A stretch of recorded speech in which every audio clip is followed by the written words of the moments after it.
Hello everyone, and welcome to the Player Review channel. In this video, you'll find out whether Franz Beckenbauer actually received a meta-worthy card or not, also where it's best to use him. As usual, we'll compare Franz to a few recent alternatives and more. Plus, we'll say a few words about Wojciech Szczesny's card, so make sure to watch this video till the end. So, the legendary German has an average body type, stands at 181 centimeters, and comes with 3+4 stars. As for chemistry style, we first recommend Shadow, since Anchor won't give a good boost even despite the controlled lengthy acceleration type. Another option is Engine, if you feel like he lacks mobility on the ball. In playstyles, he has an excellent passing set and an even better defensive ability set. As for roles, he primarily stands out as a deep-lying playmaker in midfield. If you watched our review 2 weeks ago of Franz's very first card, you already know he lacked pace. Unfortunately, this version hasn't really gone much further in that regard. That's especially noticeable when used as a central defender, but in midfield, it's quite tolerable.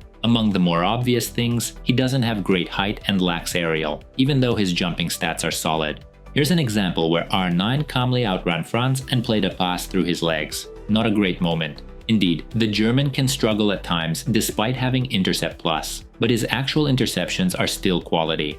Frankly, if this card didn't have that playstyle plus, its value would be close to zero. However, Intercept Plus is one of the top playstyle plus options in this version, and it's incredibly valuable not only for midfield, but also for the central defender position. You know what else is incredibly valuable? Some might say Anticipate, and they'd be right, but we're talking about Jockey Plus, which ranks right after Anticipate and Intercept Plus in terms of importance. Franz is very fast when jockeying, so if you like agile manual defenders, or even more so CDMs, you should at least give his lone version a try. Here's another example, a sharp burst toward the opponent right after jockeying. Also, despite the clear lack of roles for a defender, the German reads the game well and keeps close to opponents effectively. Another plus is that Beckenbauer has quite wide lunge animations thanks to Silver Anticipate, but you get the idea. Silver isn't gold, so the ball doesn't always stick to his feet. On top of that, our legend isn't physically strong enough to outmuscle sturdy players during tackles. Because of that, he himself can get overpowered in return, and you know how that usually ends. Still, it's not all bad. Beckenbauer isn't a pushover. His model is sturdier than Philipp Lahm's, which you can see in these head-on tackling examples.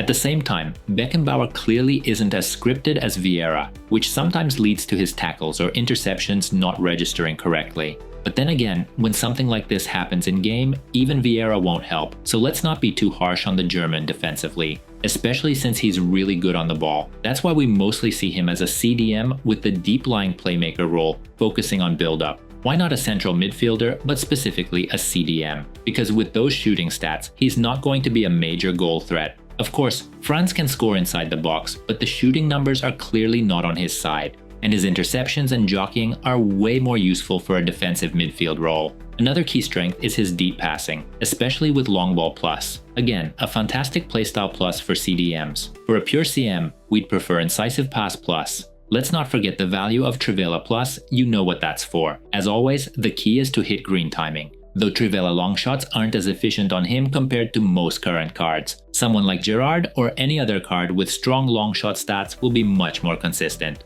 Also, default technical works okay, but not great, so go for Engine if you frequently use R1. His left stick dribbling isn't super agile either. Again, Engine helps a bit here. Before we get to conclusions and alternatives, a quick word on the Polish Barcelona goalkeeper released alongside Beckenbauer. Honestly, 7 matches probably isn't enough to fully evaluate a goalkeeper, but from what we saw, this card is clearly decent, but not top tier. In short, quite average, which matches his price. Overall, Szczesny reminded us of Casillas, so if you used Casillas for chemistry but are a Barca fan at heart, now's your time. To be fair, there's nothing really bad to say about Wojciech, but also not much to praise. He's solid against low shots thanks to his foot saves, and he handles finesse shots from range well, so Szczesny is particularly good at dealing with long shots, hence the Casillas comparison. In short, go ahead and complete him if you want to try something new or need the links, and let us know your thoughts on him in the comments. As you know, in EAFC 25, the rewards for the Weekend League are awesome, which means that the game has become much harder to play. Our boosters will help you to get the best rewards. Write in, because the number of spots is limited, and don't forget that we also sell coins at a cheap price. All links in the description. Now back to Franz Beckenbauer, and here's our final verdict. This version of Franz is much better than the previous one we already reviewed. The German finally got solid playstyles, but still lacks pace. However, that's not a huge issue for a CDM.